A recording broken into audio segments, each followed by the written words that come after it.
healthcare brothers and sisters. I hope that you are having a wonderful day. The American Heart Association has officially come out with their 2020 guideline updates for the Pediatric Advanced Life Support Certification, and today we're going to be discussing what those changes are. Let's get started. In this video, we're only going to be discussing the Pediatric Advanced Life Support updates. I highly recommend that you go back and check out my previous video on the American Heart Association 2020 guideline updates for basic life support when it comes to our pediatric patients. So to begin, let's take a look at some of the big changes that came with our PALS update from the American Heart Association in 2020. To begin, we have invasive blood pressure monitoring to assess CPR quality. In 2020, for patients with continuous invasive arterial blood pressure monitoring in place at the time of cardiac arrest, it is reasonable for providers to use diastolic blood pressure to assess CPR quality. A new study showed that among pediatric patients receiving CPR with an arterial line in place, rates of survival with favorable neurological outcomes were improved if the diastolic blood pressure was at least 25 millimeters of mercury in infants and at least 30 millimeters of mercury in children. Another big update was for early epinephrine administration. In 2015, it was reasonable to administer epinephrine in a pediatric cardiac arrest patient. However, in 2020, for pediatric patients in any setting, it is reasonable to administer the initial dose of epinephrine within 5 minutes from the start of chest compressions. So something that the American Heart Association really has emphasized in 2020 is that early administration of epinephrine has been shown to save lives. So let's begin by looking at the pediatric bradycardia with pulse algorithm. Does the pediatric patient have cardiopulmonary compromise, meaning they are acutely altered mental status, signs of shock, and hypotensive? If they are not, then we continue to support the ABCs. We want to consider oxygenation. We want to observe the patient, continue to monitor them, as well as perform a 12-lead ECG and identify and treat any underlying causes. If they do have cardiopulmonary compromise, then we start providing assessment and support. We want to maintain the patient airway, assist with breathing with positive pressure ventilation and oxygen as needed, and then cardiac monitoring should be implemented if it hasn't been so already, monitoring the pulse, the blood pressure, and the oximetry. Now, if we have a pediatric patient, we want to start CPR if the heart rate is still less than 60 beats per minute, despite us providing oxygenation and ventilation. If that bradycardia persists, we're going to continue CPR, get that IVIO access, administer that epinephrine. We can even look at potentially atropine for increased vagal tone or if there's a primary AV block present. We want to consider transthoracic transvenous pacing, and we also want to identify and treat underlying causes. We're going to continuously check for that pulse every 2 minutes. If there is a pulse present, we go back to is the bradycardia persisting? We just keep going back and forth in that algorithm, supporting the ABCs, watching oxygen, observing 12-lead, and treating the underlying cause. If a pulse is not present, then we transition over to that pediatric cardiac arrest algorithm. So we start by looking at our sinus bradycardia. We have a rate of less than 60 beats per minute. The rhythm will be regular and it's going to be initiated in that sinoatrial node. P waves will be normal and upright, but the PR interval is going to be lengthening dependent on how that rate decreases. And the QRS interval will be less than 0.12 seconds. So the most common cause of bradycardia when it comes to children is hypoxia. It can also be caused from hypothermia as well as medications, but is usually related to hypoxia. And again, if the child's heart rate is still less than 60, despite us providing oxygenation and ventilation, we begin providing CPR immediately. Epinephrine is another great drug of choice when it comes to our bradycardias. It's an alternative drug of choice when it comes to symptomatic sinus bradycardia. Pediatric dosing for this is 0.01 milligrams per kilogram, or if you have a 0.1 milligrams per ml concentration, you can use 0.1 mLs per kilogram. You're going to repeat this every 3 to 5 minutes. If there is no IV or IO access available and we need to get this medication to our pediatric patient, we can use the endotracheal ET tube. And with that, you can give 0.1 milligrams per kilogram, or if you have a 1 milligram per ml concentration, you're going to give 0.1 mLs per kilogram. Epinephrine considerations: rising blood pressure with increasing heart rate can actually cause angina, myocardial ischemia, as well as increased oxygen demand. So you have to be very careful with the medication that we're giving. High doses do not improve survival rates. It may actually contribute to post-resuscitation myocardial dysfunction with poor neurological outcomes. And high doses will most likely be required if we have any kind of poison or drug-induced shock with our pediatric patients. Transcutaneous pacing is another potential intervention when it comes to our bradycardias. It's usually used for our unstable bradycardias that are less than 50 beats per minute, but are also showing some kind of compromised hemodynamics. That can include your hypotension, your acute altered mental status changes, shock, ischemic chest discomfort, as well as acute heart failure. Precautions when using this intervention is with our conscious patients, we want to give them some analgesia because pacing can be uncomfortable. You also want to avoid palpating any kind of carotid pulses to confirm capture, because electrical impulses can cause muscles to jerk, which will mimic a pulse. So you definitely don't want to use that as your only indicator that we're having capture. Transcutaneous pacing setup: you want to position the pads on the chest as instructed by the packaging. You're going to turn on the pacer. You're usually going to set the demand to 80 beats per minute or per the physician order. You're going to set the current MA output, increase current starting with the minimum settings until you start to see the electrical capture being consistent. That means you're going to have that wide QRS and T waves after each pacer spike, also known as ventricular pace. And the most common currents that you're going to see when it comes to the MA is going to be between 50 to 80. Now let's take a look at the tachycardia with a pulse algorithm. Now I know this looks a little bit confusing, but bear with me as we break this down. So our initial assessment and support is we want to maintain patient airway and assist with breathing as necessary. We can administer oxygen. We want to do cardiac monitoring to identify the rhythm, as well as monitor for pulse, blood pressure, and oximetry. We want to get our IV/IO access, and we want to obtain a 12-lead ECG if it is available. If we can't obtain a 12-lead ECG, then we're going to monitor for which rhythm it is and search and treat for the cause. Something else that's important to note is we also need to look if there's any kind of cardiopulmonary compromise. That can consist of any kind of acutely altered mental status, signs of shock, and hypotension. So if we obtain a 12-lead ECG and there is cardio compromise present, we need to evaluate the QRS duration. Do we have a narrow QRS or do we have a wide QRS? If we have a narrow QRS, we're most likely dealing with a supraventricular tachycardia. That's usually in infants greater than 220 beats per minute, and in children greater than 180 beats per minute. If we have confirmed that we have SVT and cardiopulmonary compromise, we're going to get that IV/IO access and give adenosine, or if we don't have any of those available, or if the adenosine is not effective, we can move straight to synchronized cardioversion. If we evaluate the QRS duration and it's wide, we most likely have a ventricular tachycardia present. So if we have a ventricular tachycardia present with cardiopulmonary compromise, then we immediately move to electricity. We've always talked about this. Electricity, when we have any kind of compromise, comes first before medications. So we want to give synchronized cardioversion to our VTAC patients, seek expert consultations, and give additional drug therapies if needed. If we don't have any kind of cardiopulmonary compromise, we follow the same steps in evaluating the QRS duration. Do we have a narrow QRS or do we have a wide QRS?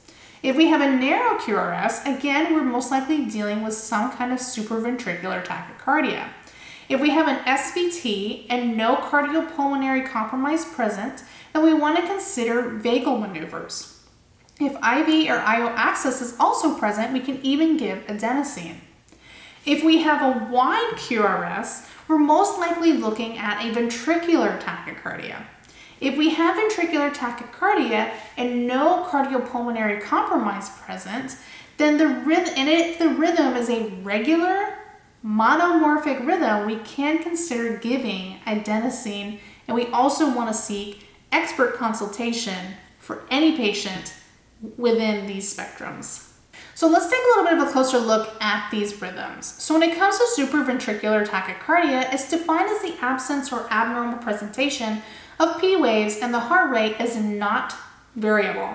So when it comes to our pediatric patients, if the parent is able to soothe the child and the heart rate comes down, then we're not dealing with a supraventricular tachycardia.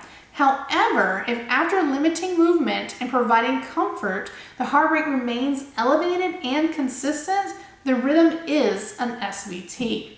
And as we talked about before in our algorithm, infant rates are going to be greater than 220 beats per minute, and children rates are going to be greater than 180 beats per minute.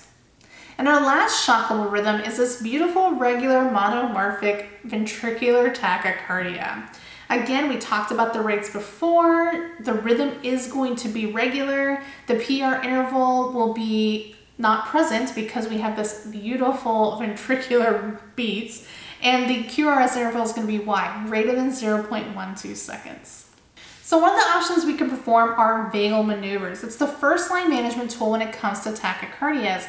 Now with pediatric patients, we range all the way from 28 days to the presence of puberty, right? So a lot of these may not work for different patient populations. You're going to have to use your clinical judgment when it comes to vagal maneuvers. So coughing may be difficult for younger patients that they're unable to follow commands. But if they are, coughing actually creates the same physiological response as bearing down, and it's easily performed. The cough has to be forceful and sustained in order for it to mimic that bearing down procedure. Cold stimulus to the face by either providing ice packs to the face or a washcloth soaked in ice water for 10 seconds can be used, because this creates a physiological response like submersion in cold water, also known as diver's reflex. Carotid massage can be performed on the patient's neck by extending the position and turning away from the carotid, and you only want to massage one carotid at a time for no more than 10 seconds. It is not recommended usually. I don't personally perform this, even with being an open heart ICU nurse. I usually allow this to be performed by the providers because there's a lot of things that can go wrong with carotid massage depending on the age group and depending on their comorbidities. When it comes to gagging, again, not something I recommend. Your patient's probably not going to trust you if you use this, but it is an option. It stimulates that vagus nerve by placing a tongue depressor in the back of the patient's throat.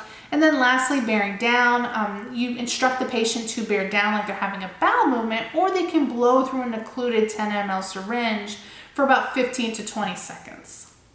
Another great option when it comes to our tachycardia rhythms is adenosine. If you haven't seen this, it's fantastic. It stops the heart and restarts it. It's incredible. If you haven't seen it, I really hope you get the chance to.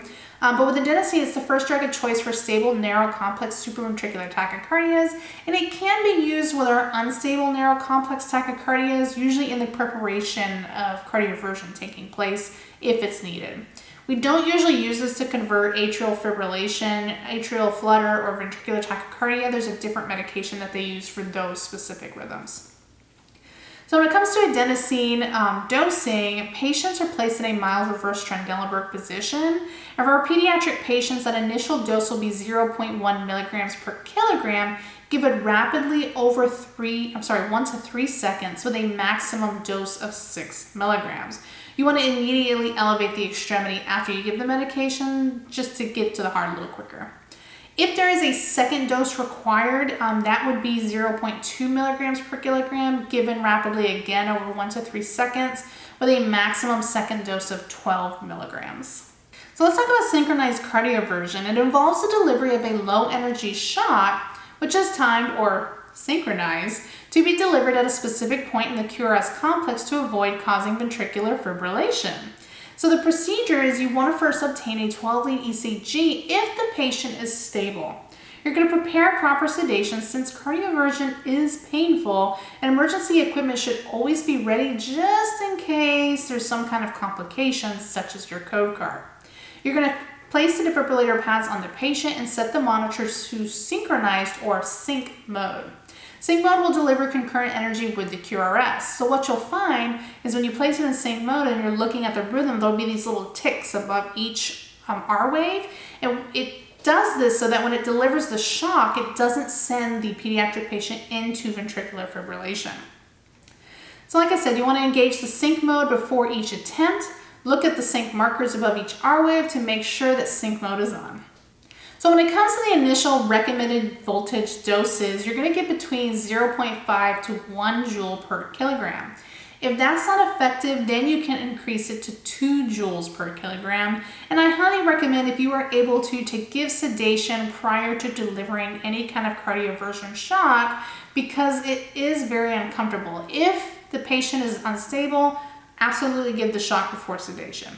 You want to clear all personnel from the patient prior to delivering the shock. You're going to press the charge button, clear the patient, then press the shock button.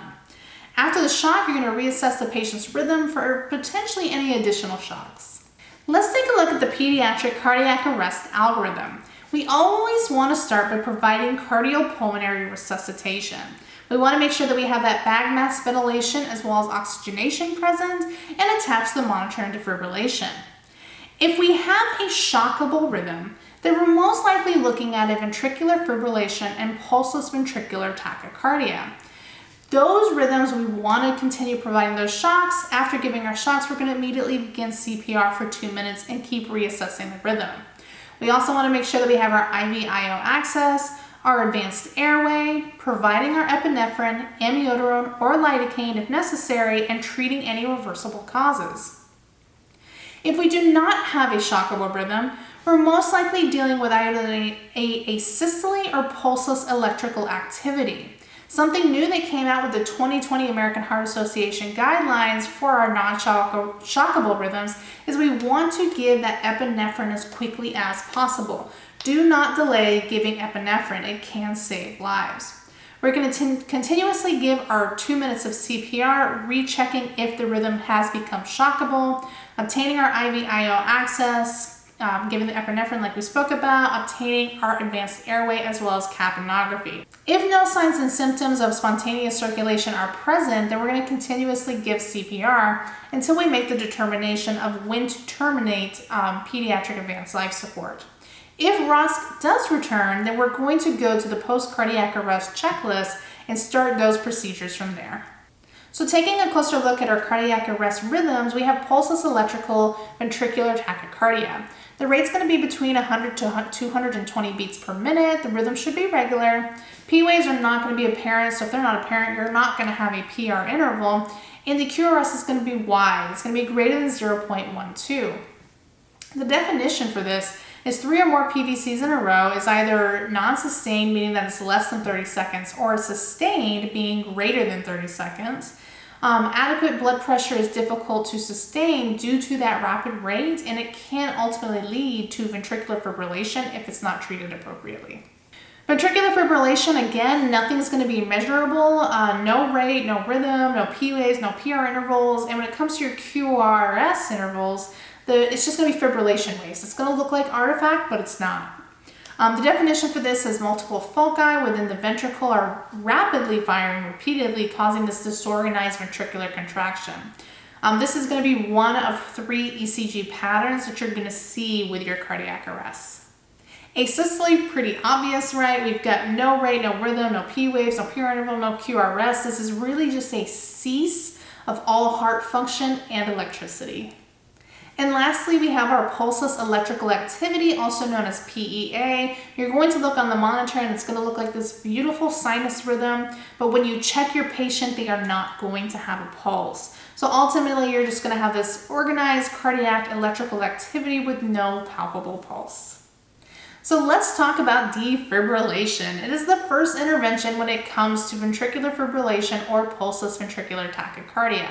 We always want to assess for these rhythms, and if they are present, we're going to continue chest compressions without interruptions and get ready to shock the patient. So when it comes to pediatric defibrillation, the first thing we want to do is turn on the defibrillator. If we are required to give a shock, the initial shock is going to be 2 joules per kilogram. If a second shock is required, it's going to be 4 joules per kilogram, and each subsequent shock after that will be equal to or greater than 4 joules per kilogram. We never want to go above 10 joules per kilogram. An easy way to remember this when you're doing your PALS Megacode is 2, 4, 6, 8. That's the dose to defibrillate. You're going to begin by placing the adhesive pads on the patient, one on the right anterior chest wall and one on the left axillary position. Depending on the patient and the size of the pads, it's going to be a little bit different. I highly recommend you check out my BLS video to learn what that looks like. You're going to announce to the team, charging defibrillator. You're going to press the charge button on the defibrillator. When the defibrillator is fully charged, you want to verify that your team members are clear from the patient. You're going to announce all clear once you have verified that nobody is touching the patient or the bed, and you're going to provide the shock by pressing the shock button on the defibrillator. Immediately after that shock is given, you're going to resume CPR for 5 cycles and then reassess for a pulse and a rhythm. Epinephrine is another great drug of choice when it comes to our cardiac arrest patients. When it comes to pediatrics, the dosing is going to be 0.01 milligrams per kilogram. If you have a 0.1 milligram per ml concentration, then you can give 0.1 mLs per kilogram. And you're going to repeat this every 3 to 5 minutes with a max dose of 1 milligram. If you do not have IV or IO access, but you do have an endotracheal tube in place, then you can give the endotracheal tube dose, which is 0.1 milligrams per kilogram, or 0.1 mLs per kilogram if you have a 1 milligram per ml concentration. Something important to note when it comes to epinephrine, rising blood pressure with increasing heart rate can cause angina, myocardial ischemia, as well as increased oxygen demands. High doses do not always improve survival rates and can actually contribute to myocardial dysfunction with poor neurological outcomes. So we have to be very careful with how much that we're giving, and high doses could be required for poison and drug-induced shock. Amiodarone is another great option that can be used, however, it is highly toxic. So that's the reason we only use it when we have life-threatening arrhythmias taking place, such as ventricular fibrillation, ventricular tachycardia, unresponsive to cardioversion CPR, as well as vasopressors, and if we have any kind of hemodynamically unstable ventricular tachycardia. So the first dose when it comes to our pediatric patients will be 5 milligrams per kilogram IV or IO bolus, and you may repeat it up to 3 doses for refractory ventricular fibrillation or pulseless VTAC. Lidocaine is another great option. They are equal when it comes to amiodarone and lidocaine. You can use either one. Lidocaine doses when it comes to our pediatric patients, the initial dose is going to be 1 milligram per kilogram, IV or IO loading dose. As always, we want to consider our H's and our T's when it comes to our pediatric patients. Our H's consist of hypoxia, hypovolemia, hydrogen ions, acidosis, hypo or hyperkalemia, hypothermia, and something that is not found in the advanced cardiac life support with adults, but is found in the pediatric advanced life support for peds, is hypoglycemia. Hypoglycemia can cause a lot of these problems in our pediatric patients, so that's why it's included here. T's also toxins, cardiac tamponade, tension pneumothorax, and thrombosis of either pulmonary or coronary descent should be considered when determining what the underlying cause of the cardiac arrest is. I included the PALS post-cardiac arrest return of spontaneous circulation in here. I'm not going to go through everything, but the important factors you need to know is oxygenation and ventilation. You want to do hemodynamic monitoring. We can also consider targeted temperature management depending on what the return of spontaneous circulation is. Neurological monitoring, electrolyte and glucose monitoring, sedation, absolutely, and then start considering the prognosis of what the outcome is going to look like for this pediatric patient. Now let's start looking at our respiratory emergencies when it comes to our pediatric patients. So upper airway obstruction consists of the upper airways outside of the thorax, such as the nose, the pharynx, and the larynx. So causes for this can be croup, anaphylaxis, foreign body aspiration. And when you assess these patients, you're going to have an increased respiratory rate. Stridor is going to be the hallmark sign when it comes to upper airway obstruction. They can have a barking cough, hoarseness, and they can even have drooling or snoring or gurgling sounds depending on what caused the upper airway obstruction. So when it comes to treatment for croup, we want to give nebulized epinephrine as well as corticosteroids. If it's anaphylaxis, we can consider IM epinephrine or an autoinjector, albuterol, antihistamines, or corticosteroids. And for aspiration of foreign body, we're going to allow for positioning of comfort, and we want to seek a specialized consultation to see how we can remove that foreign body. Lower airway obstructions consist of the lower airways that's within the thorax, such as the trachea, bronchi, and bronchioles. Causes for this are usually bronchitis or asthma, and when you're performing an assessment, you're going to have an increased respiratory rate, expiratory wheezing, as well as prolonged expiratory phases are seen with the lower airway obstructions. When it comes to treatment for bronchiolitis, we're looking at nasal suctioning bronchial dilators.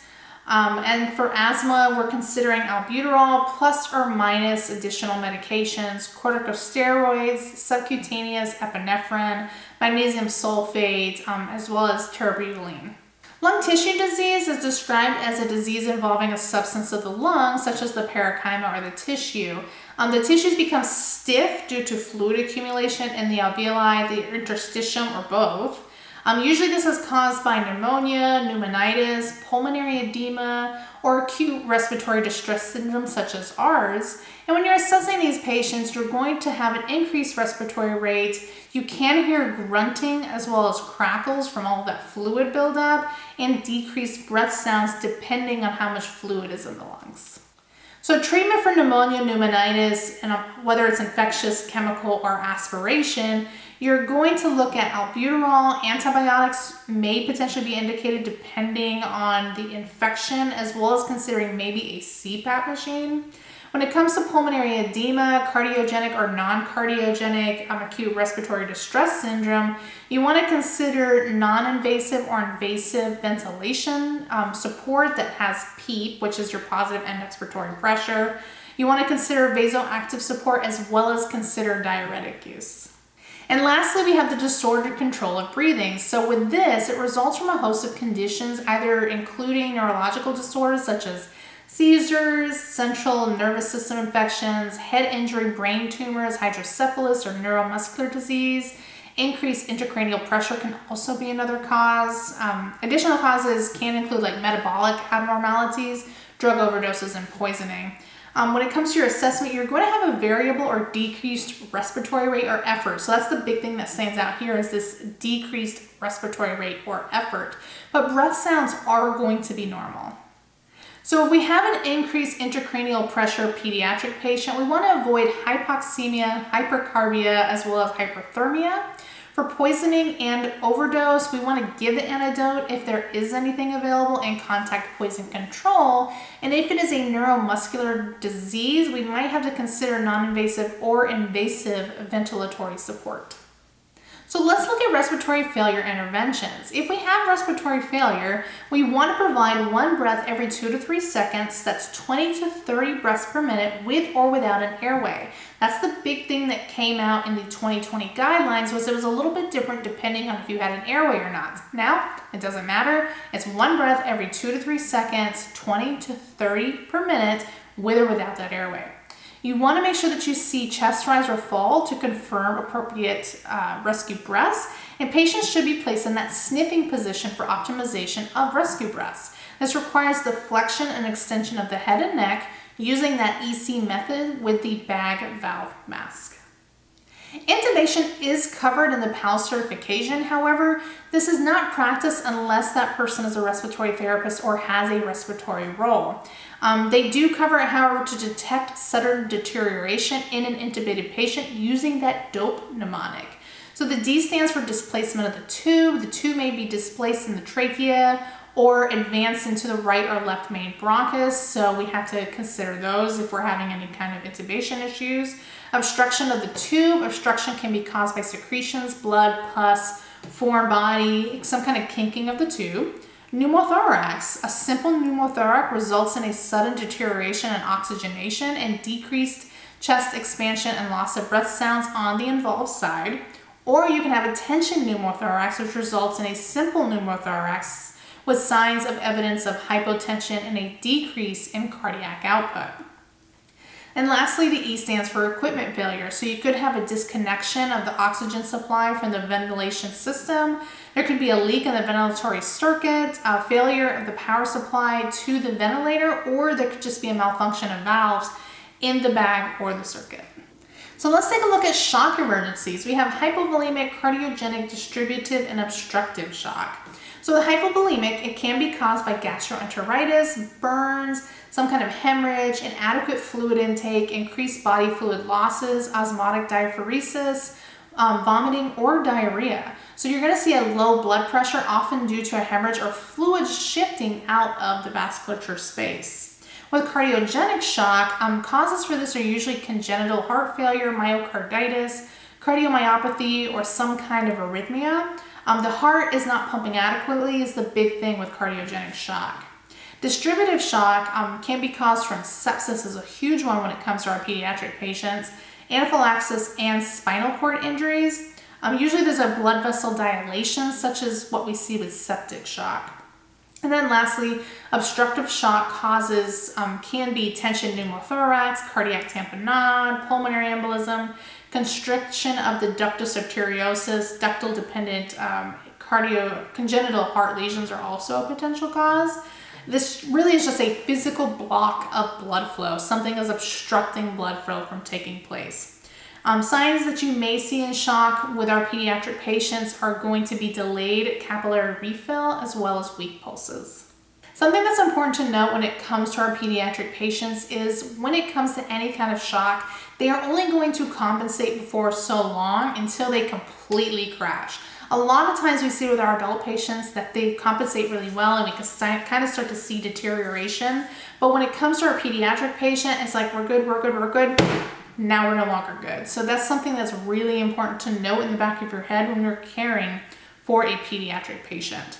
To begin, when it comes to hypovolemic shock, we've got non-hemorrhagic and hemorrhagic shock. That's something that was big in 2020 that was among infants and children with hypotensive hemorrhagic shock after trauma.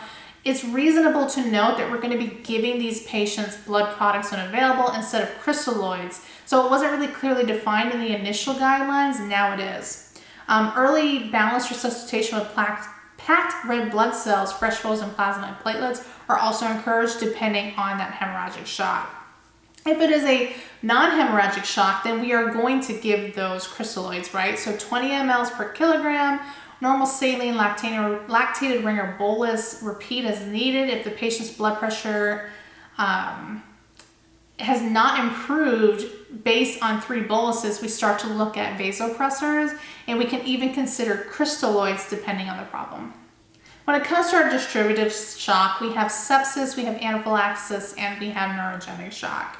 So we always want to follow the septic shock algorithms. When it comes to anaphylaxis, we give IM, epinephrine, or an auto-injector, fluid boluses between 10 to 20 mLs per kilogram, normal saline or lactated ringers with frequent assessments. That is something new that came out with the 2020 guidelines. Albuterol, antihistamines, corticosteroids, epinephrine, and infusion. Again, the same fluid resuscitation when it comes to neurogenic shock, as well as considerations of vasopressors, depending on how severe the shock is. Like I said before, the 2020 guidelines have now moved from just 20 mLs per kilogram to 10 or 20 mLs per kilogram. Fluid boluses with frequent assessment. Infant and children with fluid refractory septic shock, it is reasonable to use either epinephrine or norepinephrine as the initial vasoactive infusion. If epinephrine or norepinephrine is not available, dopamine may also be considered. And for infants and children with septic shock unresponsive to fluids and requiring vasoactive support, it is reasonable to consider stress dose corticosteroids to help improve patient outcomes. And our last 2 categories of shock are cardiogenic and obstructive. If we have any kind of Brady or tachyarrhythmia, we're going to follow the appropriate algorithms that we spoke about before. Any other causes would be treated with 5 to 10 mLs per kilogram normal saline lactated ring bolus. Repeat as needed. We give a little bit less since the heart is not pumping appropriately. We can also give vasoactive infusions and consider expert consultation when it comes to these patients. With obstructive shock, if we have any kind of ductal dependent outflow obstruction issues, we can give prostaglandin E1. It's used to treat ductus arteriosus patent. And we also want to speak expert consultations. Tension pneumothorax, we're looking at potentially doing a needle decompression or tube thoracotomy. Cardiac tamponade, a pericardiocentesis, and we're also going to give a little bit of fluid, 10 or 20 mLs per kilogram normal saline lactated ring or bolus. And when it comes to pulmonary embolism, we're using the same fluid resuscitation guidelines. We're even considering thrombolytics as well as anticoagulants and seeking expert consultation. Lastly, we're going to finish out with a systematic approach when it comes to our pediatric advanced life support. It's important to note that if at any point during the systematic approach you identify a potential life-threatening emergency, you stop using the systematic approach, intervene, and continue with your assessment. So we use the evaluate, identify, and intervene. So when it comes to this symptomatic approach for Megacode, we want to begin with the initial impression. That's our ABC. So that's our appearance. Are there any level of consciousness issues, their ability to interact with you? Breathing is B, work of breathing, any audible breath sounds, wheezing, grunting, or stridor. And C is for circulation, skin color and condition, pallor, petechiae, bleeding, and wounds. Any potential life-threatening emergencies are identified, then we want to identify them and intervene. If not, then we move on to our primary survey. Our primary assessment survey consists of A, B, C, D, E. A stands for airway. Is the airway patent? Is there good flow in the trachea? The cricoid cartilage is the narrowest point in the pediatric airway, and the circumference of the trachea is smaller than adults and is more of like a funnel shape. A pediatric head and tongue and epiglottis are also larger than adults, so those things can impede the airway. B stands for breathing. Is the respiratory rate regular, increased, decreased? Is breathing effort unlabored? Is the chest expanding appropriately? Retractions and or nasal flaring present? Adventitious breath sounds such as wheezing or grunting. Grunting can result in that upper airway obstruction like we spoke about before due to secretions, blood, and vomit. Oxygen saturation and pulse oximetry, are they within normal?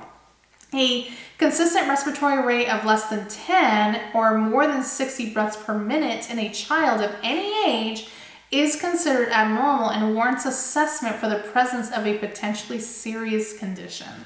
The C in our primary survey is circulation. So is the heart rate regular, increased, or decreased? Heart rates greater than 180 beats per minute in an infant or toddler or 160 beats per minute in a child older than 2 warrants assessment and can be serious. Is the heart rhythm regular or irregular? Pulses both peripherally and centrally. Hypertensive versus hypotensive blood pressure. So if we have a low systolic blood pressure, this is a late sign that something is wrong. It can be difficult to memorize all of the normal systolic blood pressures when it comes to children regarding their age. So something that was created was this beautiful calculation to help you configure what a low systolic blood pressure is dependent on the child or infant or toddler or whatever. So a low systolic blood pressure is less than 70 plus 2 times the age and years of a child. The only exception to this blood pressure rule is in neonates if they have a systolic less than 60, infants a systolic less than 70, and children ages 10 or older should not have a systolic less than 90. Lastly, for circulation, skin color and temperature. Is there cyanosis present? Is there mottling? Capillary refill, and how is the patient oxygenating? The D stands for disability. What are we looking at regarding our neurological status? What is their level of consciousness? Do they have pupillary responsiveness? We also want to get an AVPU score. Are they alert and interacting with us? Are they only verbal to stimuli? Do they only respond to painful stimuli, or are they completely unresponsive? We also want to monitor our blood glucose monitoring with disability because it's extremely important. It's one of the things that's included in the H's and T's when it comes to our pediatric population. Hypoglycemia in pediatrics for our neonates is going to be less than 45, and with our infant and children, it's going to be less than or equal to 60. As we know, children go through glucose much quicker than adults, so we want to give D25W for treatment of hypoglycemia in pediatrics. And lastly, we're going to look at exposure. We want to know what the pediatric patient's body temperature is and what their skin condition is. Is there any bleeding, bruising, or rashes? At this point, if we have identified any potential life-threatening emergencies, we're going to identify and intervene. If we haven't, then we're going to move on to our last assessment, which is the secondary survey. Our secondary survey consists of the sample mnemonic. S stands for signs and symptoms, signs being the objective information that we see, and symptoms being the subjective information that's provided by either the pediatric patient or the caregiver. When it comes to allergies, are they allergic to foods, medications, environmental allergies? Medications, we're looking at over-the-counter medications, vitamins, supplements, prescribed medications, or even any medication not prescribed to the pediatric that may have been ingested or used. The P stands for previous medical history. Is there any previous illnesses, hospitalizations, and are their immunizations up to date? L stands for last meal, fluid, pee, poop. What was their last meal or fluid intake? What was the meal or fluid ingested? And when was the last pee, poop, wet diaper, and how many were there? And then lastly, E stands for events. What led up to the current presentation of our pediatric patient? I hope that this video was helpful for you in passing your Pediatric Advanced Life Support certifications based on the new 2020 American Heart Association updated guidelines. If you have any questions, make sure that you leave them down below. I love answering your questions. Follow me on my social media. I'm on Facebook, Instagram, as well as here on YouTube. Make sure you subscribe and hit that bell notification to be aware of whenever I post new content. Head over to my website at www.nursecheung.com where I'll have additional resources, including all the algorithms that you'll need to know for the Pediatric Advanced Life Support certification. But until next time, I hope you're having a wonderful day, and I will see you all again soon. Bye.